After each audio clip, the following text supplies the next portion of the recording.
Sinisilip na ng senador ang mga irrigation projects ng National Irrigation Administration o NIA. Ito'y matapos masita ang mga lump sum na panukala sa 2026 budget ng ahensya. Narito ang agenda report ni Dexter Ganibe ng Abante. Pinunaan ni Senate Finance Committee Chairman Win Gatchalian ang naka-lump sum at hindi detalyadong budget ng National Irrigation Administration o NIA para sa National at Communal Irrigation System sa susunod na taon. Ayon kay Gatchalian, hindi ito ang unang pagkakataon dahil noong 2024 at 2025 budget para sa nasabing mga irrigation system, naka-lump sum na rin. Ang pinagtaka ng senador, sa mga budget ng NIA bago ang 2024, naka-line item at detalyado ang budget para rito. So ang tanong, Senator Win, bakit noong 2023 itemized, pero noong 2024 at 2025 lump sum na? Correct, yun yung tanong, no? Because nga, the more detailed, the better for transparency. Sa susunod na taon, nasa 15 billion pesos ang budget sa irrigation system na naka-lump sum din. Paliwanag ng mga opisyal ng NIA, nung nagsumiti sila ng budget proposal sa DBM, ay kasamang isinumite ang detalye kung saan gagastusin ang nasabing pondo para sa irigasyon.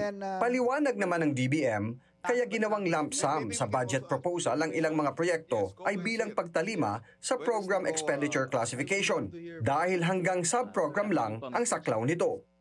Another thing po is to afford NIA, not only NIA but most of the government corporations, some sort of flexibility. Kasi pagka po dinitalye natin siya, naka-line item siya, there's a possibility, which is not a very distant possibility, na may projects po na mabagal, may projects na mabilis, and then it would be very difficult for them to transfer the funds from one line item to another kasi savings and augmentation na po yun.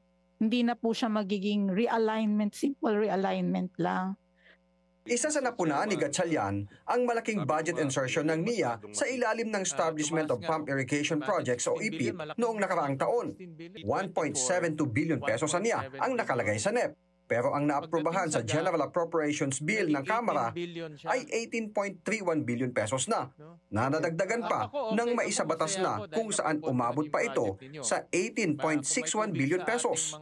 Ganon din niya para sa 2025 budget pero sa GAA na ibaba naman ito. Katwiran naman ng NIA ang paglobo ng budget noong 2024 ay dahil sa pagtugon sa epekto ng tagtuyot na dulot ng El Nino noong nakarang taon. Para sa 2026 proposed budget ng NIA, pinagsusumiti sila ng Senado ng detalye para sa iba't ibang proyekto. Para sa agenda, Dexter Ganibe, Abante!